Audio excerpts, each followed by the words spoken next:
Hello friends.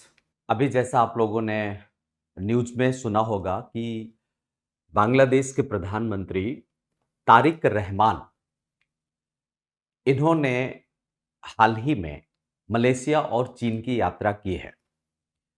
हालांकि इनसे पहले ये परंपरा रही है शेख हसीना के टाइम में कि बांग्लादेश में जब भी नए प्रधानमंत्री का चुनाव होता था तो भारत की यात्रा होती थी।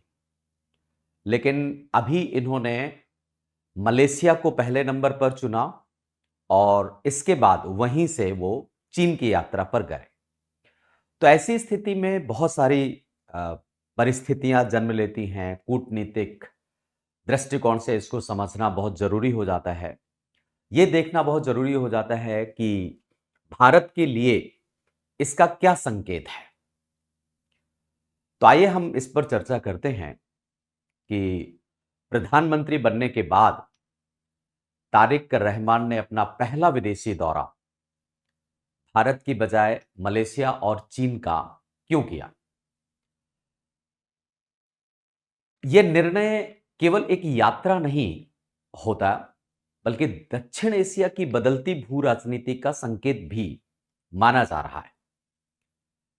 ऐसी स्थिति में कुछ प्रश्न उत्पन्न होना स्वाभाविक है कि क्या बांग्लादेश भारत से दूर जा रहा है?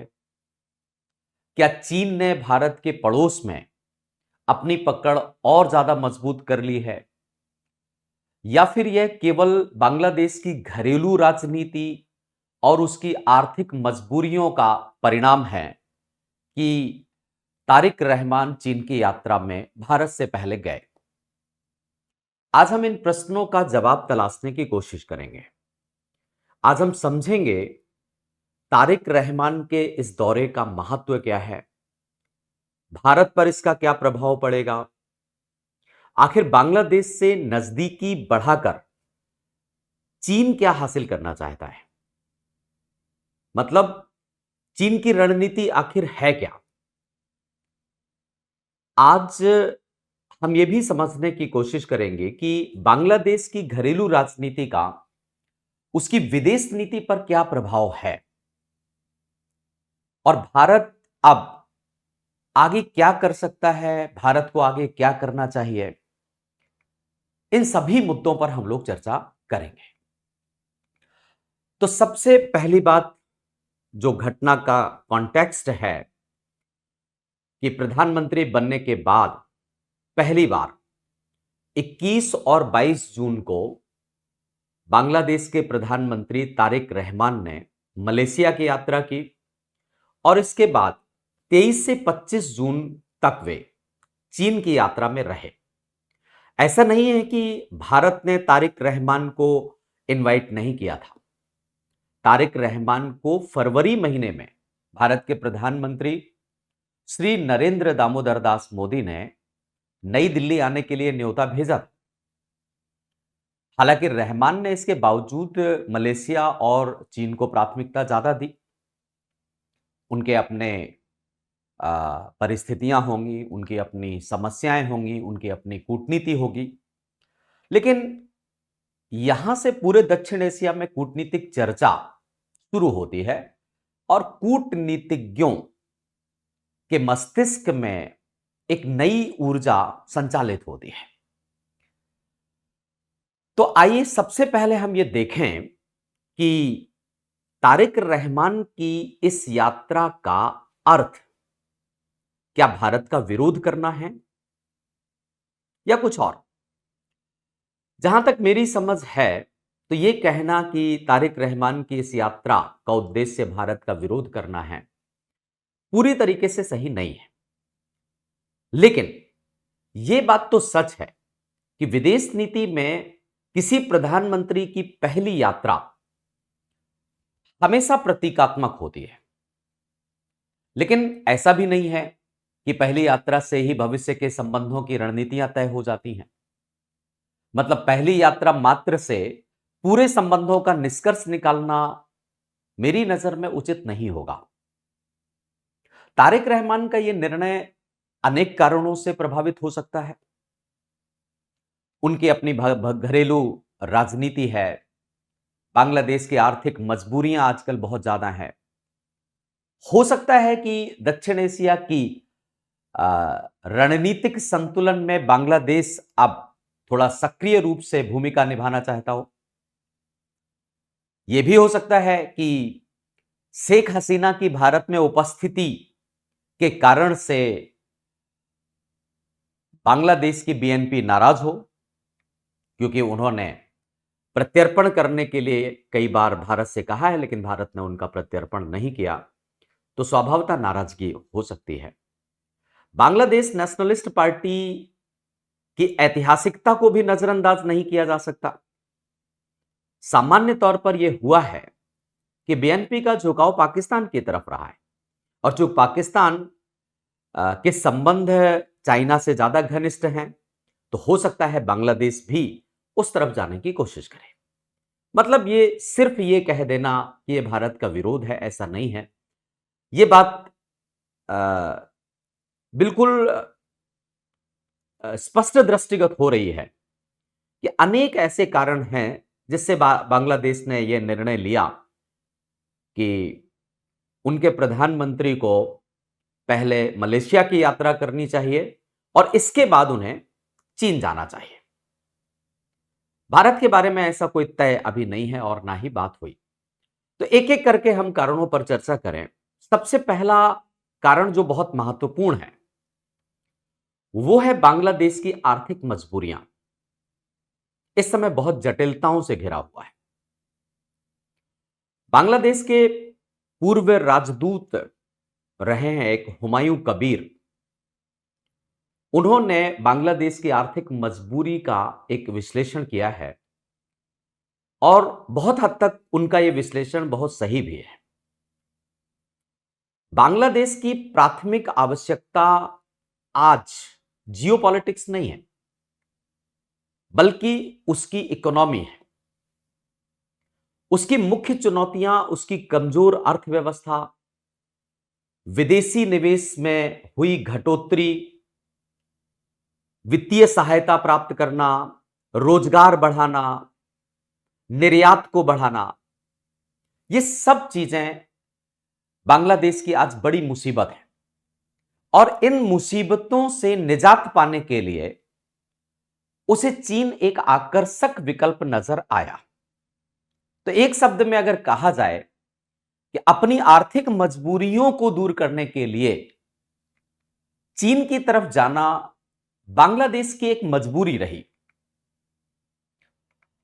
दूसरी बात जो यह प्रश्न उत्पन्न हो रहा है कि क्या दक्षिण एशिया की राजनीति में या दक्षिण एशिया के रणनीतिक संतुलन में वो प्रभावी भूमिका निभाना चाहता है, तो बहुत हद तक ये सही भी है, क्योंकि कोई भी संप्रभु संपन्न देश अपने क्षेत्र में अपने प्रभाव को बढ़ाने की कोशिश करता है। अब चूंकि तारिक रहमान की फुल मेजॉरिटी गवर्नमेंट की सरकार है, फुल मेजॉरिटी गवर्नमेंट है, तो भी तो कोशिश करेगा ही करेगा।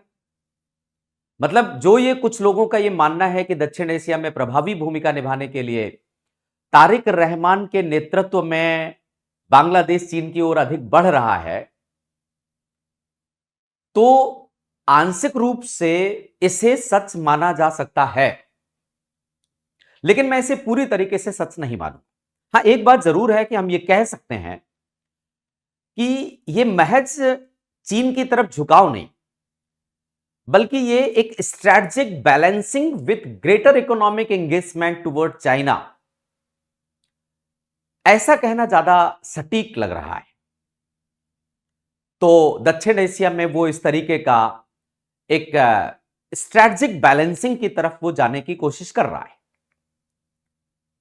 अब तीसरी बात आती है, तीसरा कारण जो दिखाई देता है और जिस पर चर्चाएं चल रही हैं वो ये है कि शेख हसीना चूंकि भारत में उपस्थित हैं, तो ये एक बड़ा कारण है। आप सभी जानते हैं कि शेख हसीना अगस्त 2024 से भारत में हैं और बांग्लादेश की नई सरकार उनके प्रत्यर्पण की मांग करती रही है। इससे पहले यूनुस सरकार ने भी प्रत्यर्पण की मांग की थी। तो यह विवाद का मुद्दा जो प्रत्यर्पण को लेकर के उत्पन्न हुआ, ये भारत और बांग्लादेश के संबंधों में एक संवेदनशील मुद्दा बना हुआ है। इसलिए ये कहना या ये कहा जा सकता है कि भारत में शेख हसीना की मौजूदगी से दोनों देशों के संबंधों में अविश्वास का एक तत्व है। तारिक रहमान की सरकार घरेलू राजनीति में यह संदेश भी देना चाहती है कि उसकी विदेश नीति शेख हसीना सरकार से अलग है और अपेक्षाकृत अधिक स्वायत्त और स्वतंत्र है। शुरू से ही तारिक रहमान ये कहते रहे हैं कि बांग्लादेश की विदेश नीति बीएनपी के नेतृत्व में अपेक्षाकृत अधिक स्वायत्तता की तरफ जाएगी। तो अगर वो भारत की यात्रा करते तो विपक्ष नाराज होता और ये कहता कि ये भी सरकार भारत की तरफ झुकी हुई सरकार है, और चूंकि ये सरकार जो आई है वो भारत के विरोध को लेकर के आई है, तो सरकार को इतने आसानी से भारत की तरफ झुकना ये कूटनीतिक दृष्टिकोण से उनके लिए उचित नहीं होगा। ऐसे माहौल में भारत को पहला विदेशी दौरा ना देना राजनीतिक रूप से उनके लिए एक सुविधाजनक था और उन्होंने यह निर्णय लिया। इसमें कोई गुरेज नहीं है और भारत का इससे कोई फर्क भी नहीं पड़ता है। अब एक बात और चर्चा कर लें कि बीएनपी की ऐतिहासिकता क्या रही है। तो मैं आपको बताऊं कि बांग्लादेश में दो पार्टियां रही हैं और बेसिकली दोनों पार्टियां पारिवारिक हैं। एक अवामी लीग जो शेख हसीना के नेतृत्व में चलती है और एक बीएनपी जो खालिदा जिया के नेतृत्व में चलती रही है और अब उनके पुत्र तारिक रहमान के नेतृत्व में चल रही है। तो अगर हम बीएनपी की ऐतिहासिकता को देखें तो अधिकतर समय बीएनपी का झुकाव पाकिस्तान की तरफ रहा है।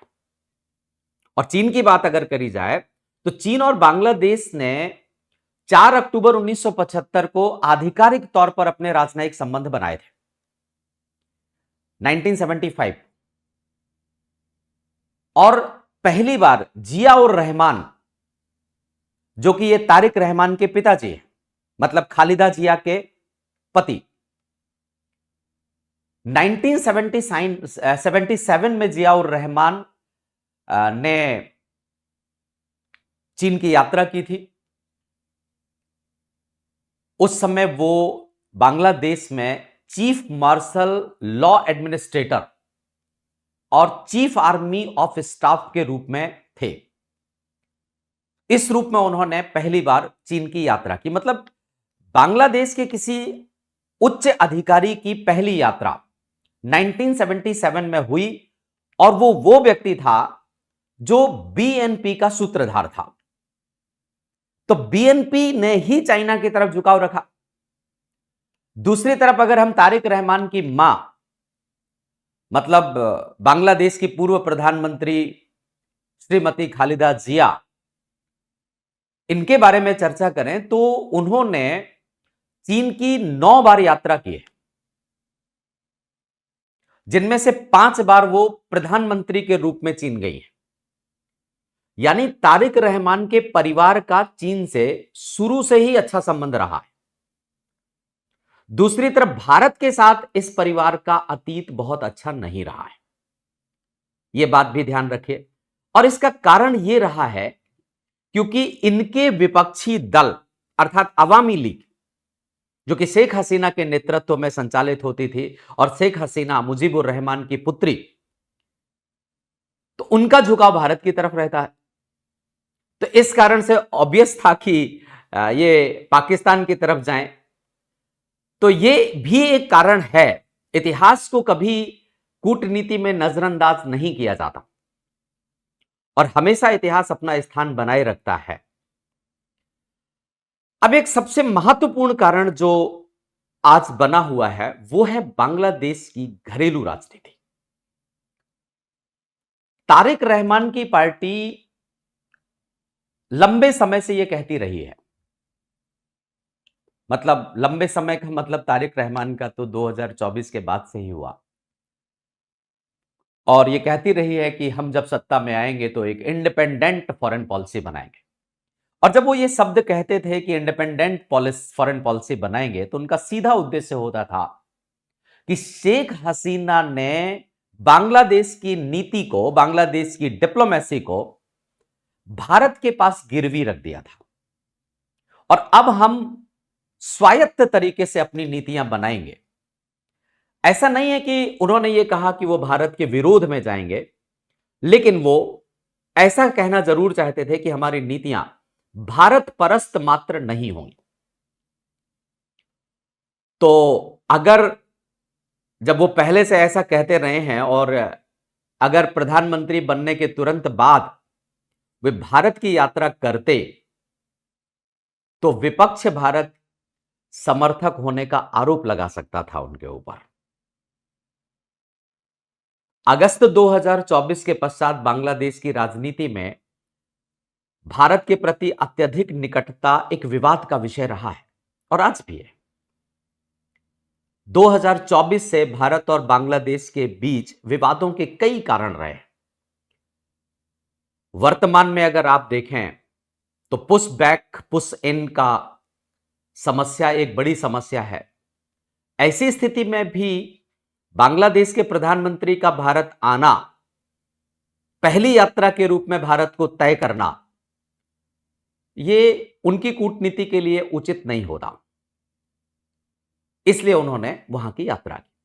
ये सारे कारण ये स्पष्ट करते हैं कि वो भारत की पहली यात्रा ना करें, और उन्होंने नहीं की। अब सवाल ये उठता है कि तारिक रहमान ने अपनी यात्रा के लिए मलेशिया को फर्स्ट डेस्टिनेशन बनाया और चीन को सेकंड डेस्टिनेशन बनाया, जबकि मलेशिया और चीन की ताकत में तो बहुत बड़ा अंतर है। तो लोगों के दिमाग में यह जरूर आ रहा होगा कि फर्स्ट डेस्टिनेशन मलेशिया को और सेकंड डेस्टिनेशन चाइना को बनाया। इस मुद्दे पर भी बहुत सारे लोग सोच रहे होंगे, तो यहां पर मैं चाहूंगा कि इस पर भी हम चर्चा कर लें। पहली बात तो बांग्लादेश अगर स्पष्टतः चीन जाता तो भारत के कूटनीतिज्ञों को थोड़ा परेशानी ज्यादा होती रिलेटिवली अभी के, क्योंकि मलेशिया से भारत के संबंध खराब नहीं है। तो ऐसी स्थिति में क्षेत्रीय राजनीति को तो देखना बहुत आवश्यक होता है। तो उन्होंने पहला डेस्टिनेशन मलेशिया को इस कारण से भी बनाया होगा, लेकिन मलेशिया को फर्स्ट डेस्टिनेशन बनाने का एक बहुत बड़ा कारण बांग्लादेश के लगभग 8 लाख लोग मलेशिया में काम कर रहे हैं, वहां पर कार्यरत हैं, और ये लोग वहां के मैन्युफैक्चरिंग, कंस्ट्रक्शन, एग्रीकल्चर, प्लांटेशन, इन सभी क्षेत्रों में बांग्लादेश के लोग वहां पर हैं और इनकी संख्या भी बहुत बड़ी है, 8 लाख। ऐसी स्थिति में हमेशा ध्यान रखिए कि किसी भी देश का प्रधानमंत्री डायस्पोरा को अपनी तरफ आकर्षित करने की कोशिश करता है, क्योंकि डायस्पोरा के माध्यम से एक अच्छा रेमिटेंस प्राप्त होता है। तो विदेशों से आने वाला रेमिटेंस बांग्लादेश की अर्थव्यवस्था का एक बड़ा स्रोत भी है। इसलिए भी मलेशिया का दौरा फर्स्ट डेस्टिनेशन के तौर पर बनाना एक बांग्लादेश की आवश्यकता थी, और इस कारण से उन्होंने इसको बनाया। अब बात आती है चीन का सेकंड डेस्टिनेशन बनाना। तो मैं आपको स्पष्ट कर दूं कि चीन को इस स्थिति से बहुत ज्यादा फर्क आजकल पड़ नहीं रहा है कि आप हमें फर्स्ट डेस्टिनेशन बनाएं या सेकंड डेस्टिनेशन बनाएं। बांग्लादेश और चीन की अर्थव्यवस्था, ओहदा और शक्ति, इनमें बहुत बड़ा डिफरेंस है। बांग्लादेश के प्रधानमंत्री के द्वारा चीन को फर्स्ट डेस्टिनेशन बनाने या ना बनाने से चीन की सेहत में कोई बहुत बड़ा फर्क नहीं पड़ता। हां, वो अलग बात है कि कोई बड़ा देश United State of America, Russia, India, ये सब चाइना को इंपॉर्टेंस ना दें तो फर्क पड़ेगा। लेकिन बांग्लादेश अगर इंपॉर्टेंस दे या ना दे, उसे बहुत ज्यादा फर्क नहीं पड़ता। तो उसके लिए ये सब बातें नहीं थी। हमारे लिए ये बातें अभी हैं क्योंकि दक्षिण एशिया में बांग्लादेश एक महत्वपूर्ण भूमिका रखता है, तो हमें इसकी चर्चा करनी होती है भाई। चलिए अब सीधे आते हैं हम लोग कि चीन से वो क्या चाहता है और चीन उससे क्या चाहता है। चीन सेकंड डेस्टिनेशन के रूप में क्यों अपनाया गया, यही सबसे बड़ा राजनीतिक पहलू भारतीय परिप्रेक्ष्य में आता है। देखिए, मैंने आपको अभी बताया कि चीन पहले से ही बांग्लादेश से जुड़ा हुआ है और वहां पर अनेक परियोजनाएं चला रहा है, चाहे वो बेल्ट एंड रोड इनिशिएटिव्स हो, इंफ्रास्ट्रक्चर डेवलपमेंट में सहयोग हो, बहुत बड़ा इन्वेस्टमेंट चाइना ने बांग्लादेश में किया हुआ है, व्यापार भी करता है। इन सभी के माध्यम से चाइना बांग्लादेश में सक्रिय है। ऐसा नहीं है कि शेख हसीना के टाइम में वो सक्रिय नहीं था। शेख हसीना के टाइम में भी चाइना सक्रिय था और शेख हसीना की यात्रा भी हुई थी कुछ दिनों पहले। अब जो ये तारिक रहमान साहब गए हैं, तो इस दौरान भी चाइना के साथ 13 लगभग समझौते हुए हैं बांग्लादेश के, जिसमें व्यापार, निवेश, तकनीकी, इंफ्रास्ट्रक्चर, इकोनॉमिक जोन बिल्डिंग्स, ये सब हुए। ये सारे समझौते, लगभग 13 समझौते महत्वपूर्ण हुए। इसमें जो एक सबसे महत्वपूर्ण समझौता हुआ है हमारी नजर में या हमारे दृष्टिकोण से, वो है बांग्लादेश ने चीन की सरकारी कंपनी के साथ में मोगला में एक इकोनॉमिक जोन विकसित करने के लिए समझौता किया है। मोंगला बंदरगाह के बारे में आप जानते होंगे वहां पर। अब ये इसलिए ज्यादा महत्वपूर्ण है क्योंकि ये वही जगह है, ये वही बंदरगाह है, क्षेत्र है, जिसे पहले एक भारतीय इकोनॉमिक जोन के तौर पर निर्धारित किया गया था शेख हसीना के टाइम में, लेकिन अब वहां पर चीनी कंपनी के साथ में समझौता किया गया है। मतलब स्पष्ट है कि बांग्लादेश की निवेश रणनीति में एक बड़ा बदलाव आया है और भारत की अपेक्षा वो चीन को अहमियत दे रहा है। तो हमारी नजर में यह महत्व तो रहेगा। तो बांग्लादेश की का चीन की तरफ झुकाव, यह बात दिखाई दे रहा है।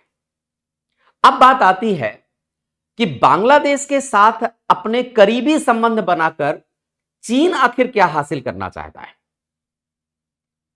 तो आपको पता है कि चीन की दो महत्वपूर्ण नीतियां हैं, एक तो बीआरआई प्रोजेक्ट और एक स्ट्रिंग ऑफ पल्स। इन दोनों नीतियों को कलेक्ट करता है चीन की इंडो पैसिफिक स्ट्रेटजी। और चीन की इंडो पैसिफिक स्ट्रेटजी में बांग्लादेश आज अत्यंत महत्वपूर्ण देश है।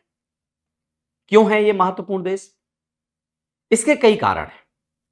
एक तो बे ऑफ बंगाल बहुत महत्वपूर्ण, रणनीतिक दृष्टिकोण से बंगाल की खाड़ी महत्वपूर्ण है, क्योंकि बंगाल की खाड़ी को एक प्रकार से पश्चिम की तरफ से भारत देख रहा है। अंडमान निकोबार का एक स्ट्रेटेजिक आइलैंड है, तो बंगाल की खाड़ी तक अपनी पहुंच को बनाना चाइना लंबे समय से चाहता रहा है। इंडियन ओशन पर वो अपनी पहुंच बनाना चाहता है पूरे क्षेत्र में। मैरीटाइम कनेक्टिविटी के दृष्टिकोण से भी महत्वपूर्ण है। भारत को घेरने के लिए अपनी मोतियों की माला नीति के तहत भी वो बांग्लादेश को अपनी तरफ लेना चाहेगा, जो उसकी स्ट्रिंग ऑफ पॉलिसी है। इसके बाद आपको पता है कि भारत के पूर्वोत्तर क्षेत्रों पर, विशेषकर अरुणाचल प्रदेश पर चीन की नजर रहती है और ऐसी स्थिति में नॉर्थ ईस्ट को घेरना और उस क्षेत्र को किस प्रकार भारत से अलग किया जाए, इस लक्ष्य में भी वो बांग्लादेश को अपने फेवर में लेने की कोशिश करना चाहता है। तो कुल मिलाकर के जहां बांग्लादेश का हित है कि चीन उसे इकोनॉमिक बेनिफिट दे दे, वहीं चीन का हित है कि बांग्लादेश उसे रणनीतिक लाभ दे दे। तो ये जो खेल अभी हुआ वो economic benefit versus strategic benefit का है। China want strategic benefit for the Indo Pacific strategy, string of pearls, BRI project, Indian eastern part, इन सबको लेकर के। और बांग्लादेश को चाहिए अर्थव्यवस्था में मजबूती। इसलिए चीन लगातार निवेश बांग्लादेश में बढ़ा रहा है और बांग्लादेश लगातार चीन की तरफ झुकने की कोशिश कर रहा है। इन दोनों के सामंजस्य यहां पर बन रहे हैं। अब प्रश्न यह उत्पन्न होता है, तो भारत को इससे आखिर क्या चिंता है? स्वभावतः भारत को चिंता है ही, क्योंकि बांग्लादेश एक दक्षिण एशिया का देश है और चारों ओर से भारत से घिरा हुआ है। तो स्वभावतः भारत को चिंता तो होगी। और चाइना भारत का एक रेबेलियन स्टेट रहा है, एक विरोधी स्टेट रहा है, भारत के साथ युद्ध भी कर चुका है, भारत के विरुद्ध उसकी रणनीति भी रहती है। तो भारत को चिंता तो होगी होगी। भारत के कूटनीतिज्ञों के मस्तिष्क में शिकन आना स्वाभाविक है। अब क्यों शिकन आई, इसके कुछ कारण जरूर हमें जान लेना चाहिए। सबसे पहला कारण तो है सुरक्षा। आप देखो, भारत और बांग्लादेश की सीमा लगभग 4,367 किलोमीटर की है, जो भारत की सबसे लंबी अंतरराष्ट्रीय सीमाओं में से एक है। ऐसी स्थिति में बांग्लादेश अगर आपके विरुद्ध जाता है तो सीमावर्ती क्षेत्र में आपको अधिक अलर्ट होने की आवश्यकता बढ़ेगी।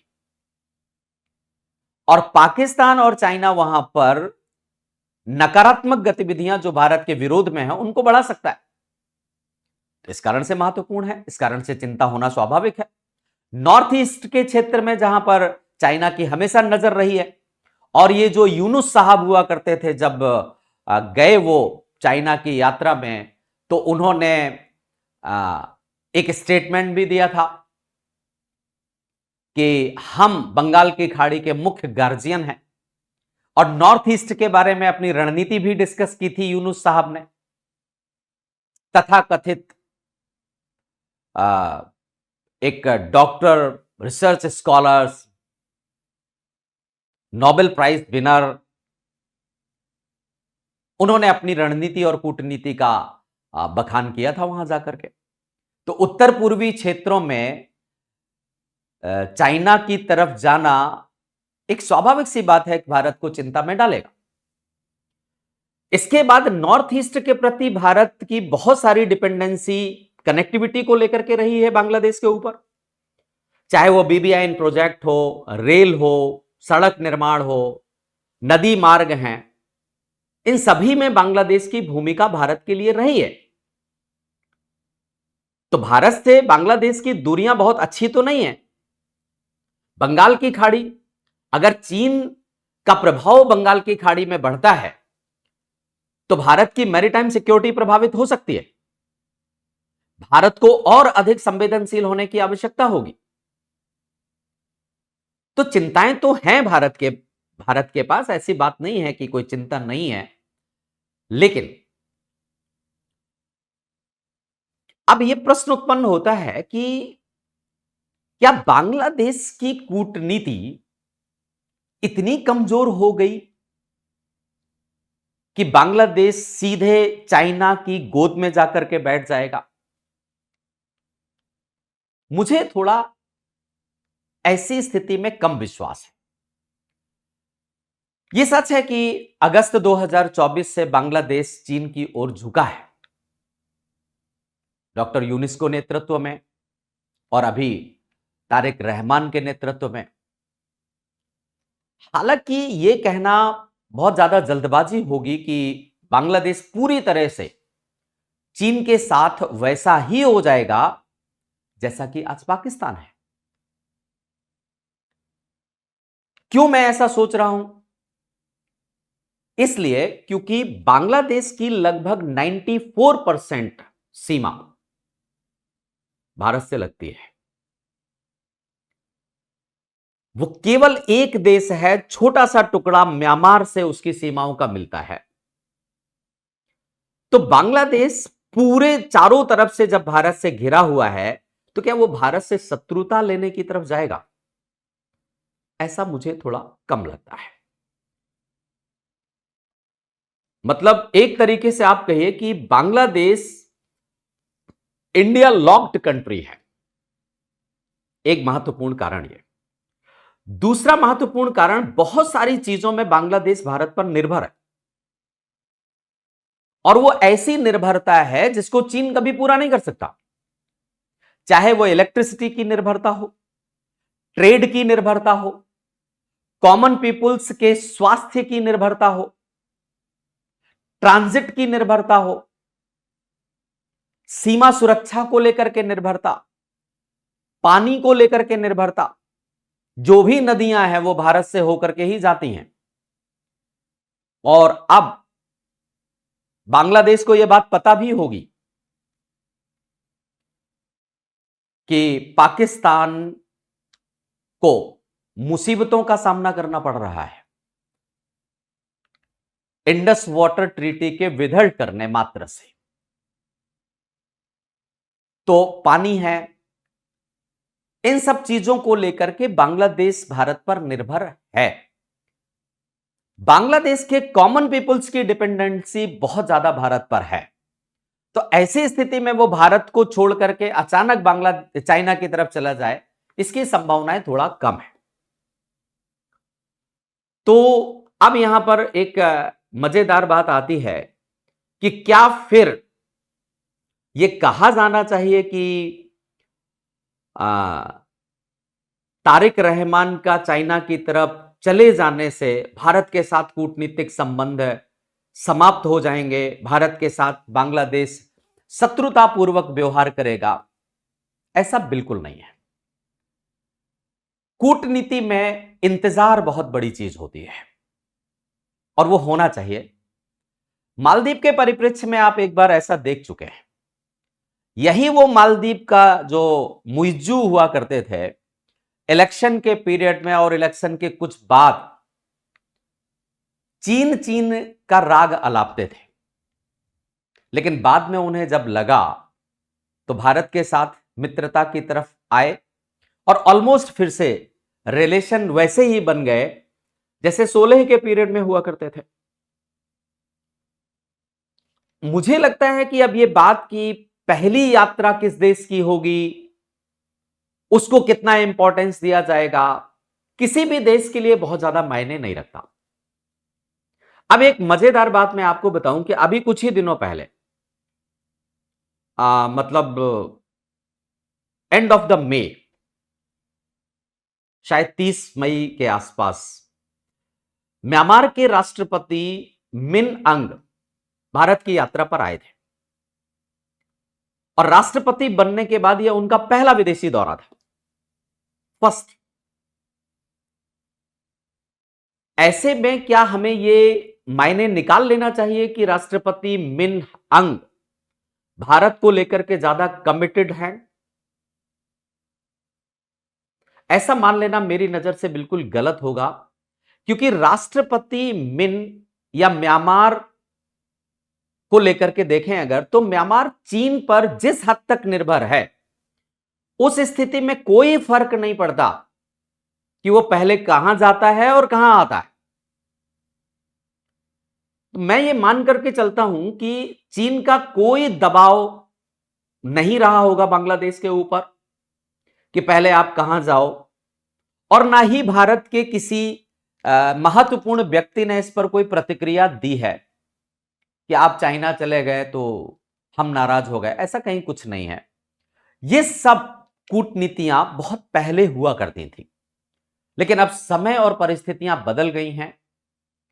वो अलग बात है कि शेख हसीना चुनाव जीतने के बाद हमेशा पहला विदेशी दौरा भारत का करती नहीं है, लेकिन अब शेख हसीना नहीं है और खालिदा जिया के नेतृत्व की पार्टी बीएनपी है, जो हमेशा पाकिस्तान और चीन परस्त रही है। तो क्या आपको यह उम्मीद रखनी चाहिए थी कि तारिक रहमान पहली यात्रा भारत की करेंगे? नहीं रखनी चाहिए थी, और ना ही उन्होंने यह काम किया। तो उनकी अपनी रणनीति है। बांग्लादेश में दलगत रणनीति या दलगत राजनीति कूटनीति पर बहुत बड़ा प्रभाव डालती है। वैसे तो सभी देशों में डालती है, लेकिन बांग्लादेश या छोटे देशों में ऐसा प्रभाव ज्यादा होता है। अब प्रश्न यह बनता है कि ऐसी स्थिति में भारत को क्या करना चाहिए? अगर आप संघ लोक सेवा आयोग की परीक्षा की तैयारी कर रहे हैं तो आपको कुछ सजेशन भी देना होगा। भारत को ऐसी कोई नकारात्मक प्रतिक्रिया नहीं देनी चाहिए, और मुझे लगता है भारत ना ही देगा। भारत को अपनी नेबरहुड फर्स्ट पॉलिसी को और अधिक प्रभावी बनाने की आवश्यकता है। भारत को चाहिए कि एक स्टेबल बांग्लादेश, जो कि वहां पर मेजॉरिटी गवर्नमेंट है, तो स्टेबिलिटी की तरफ जाएगा, ऑब्वियसली जाएगा स्टेबिलिटी की तरफ। ऐसी स्थिति में हमें कनेक्टिविटी प्रोजेक्ट समय समय पर पूरे करने चाहिए जो हमारे पेंडिंग है, जैसे कि रेल है, सड़क है, बंदरगाह हैं। इन सब प्रोजेक्ट्स को हम तेजी से पूरा करें। हमें वहां पर निवेश बढ़ाने की तरफ ध्यान देना चाहिए, विशेषकर मैन्युफैक्चरिंग के क्षेत्र में, डिजिटल इकोनॉमी के क्षेत्र में और ग्रीन एनर्जी के क्षेत्र में हम काम करें, जहां क्योंकि हम वहां पर पहले से काम कर रहे हैं इन क्षेत्रों में। पीपल टू पीपल रिलेशंस बहुत मायने रखता है डेमोक्रेटिक स्टेट में, तो पीपल टू पीपल डिपेंडेंसी का होना बहुत जरूरी है। शिक्षा, स्वास्थ्य, पर्यटन, कल्चरल रिलेशन, क्योंकि बांग्लादेश में सांस्कृतिक स्थितियां हमारे जैसी ही हैं। आमार सोनार बांग्ला,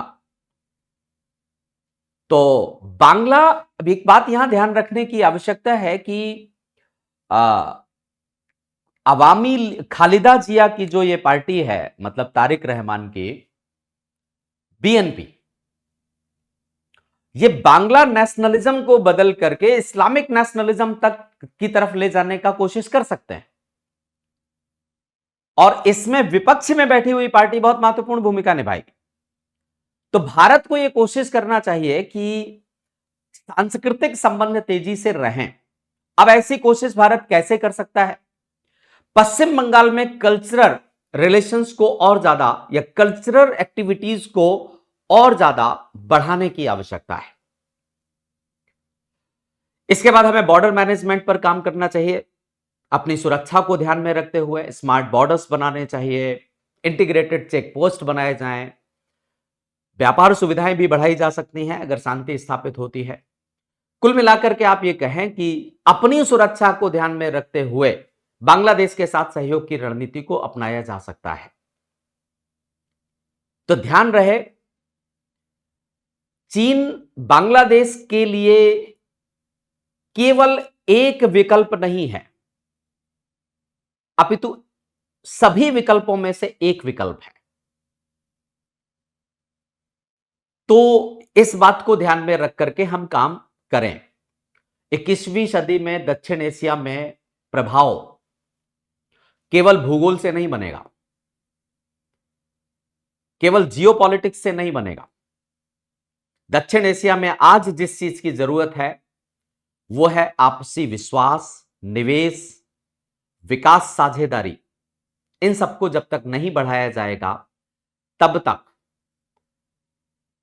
किसी भी प्रकार का जियोपॉलिटिक्स काम नहीं करेगा।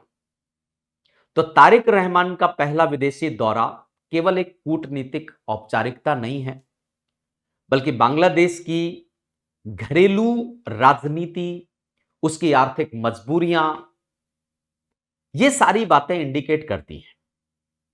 तो ऐसे में भारत की कूटनीति विश्वसनीयता, समयबद्धता, पारस्परिक लाभ, आर्थिक और विकासात्मक संबंध की तरफ आगे बढ़ना चाहिए। इस तरीके से ध्यान में रखने की आवश्यकता है। आप ऐसे मुद्दों पर प्रश्न भी लिखने की कोशिश किया कीजिए। अब ये जो मैंने आपको एक डिटेल चर्चा की है, इसमें तमाम डायमेंशंस पर हमने चर्चा कर ली। तो ऐसी स्थिति में एक प्रश्न बन सकता है, लिखने की कोशिश करिए और बताइए मुझे कि आपने किस तरीके से इस प्रश्न को लिखा। आप ऐसा सोच सकते हैं कि बदलती दक्षिण एशियाई भू राजनीति के संदर्भ में बांग्लादेश की विदेश नीति का विश्लेषण कीजिए, भारत के लिए उत्पन्न चुनौतियों एवं अवसरों की चर्चा कीजिए। यह बात आप देख सकते हैं। या फिर आप ऐसा प्रश्न का उत्तर लिख सकते हैं कि भारत की नेबरहुड फर्स्ट पॉलिसी के सामने चीन की बढ़ती आर्थिक कूटनीति किस प्रकार चुनौती प्रस्तुत करती है। आलोचनात्मक विश्लेषण कीजिए। तो इस तरीके से आप प्रश्न के उत्तर लिखिए, और अगर कोई ऐसे मुद्दों पर आपकी शक शुबह या आपके कोई क्वेरीज है तो आप कमेंट में जाकर के मुझसे पूछिए। मैं आपके कमेंट देखता हूं, और मुझे जब लगता है कि इस प्रश्न का जवाब देना है तो मैं जरूर उस प्रश्न का जवाब देता हूं। Thank you very much.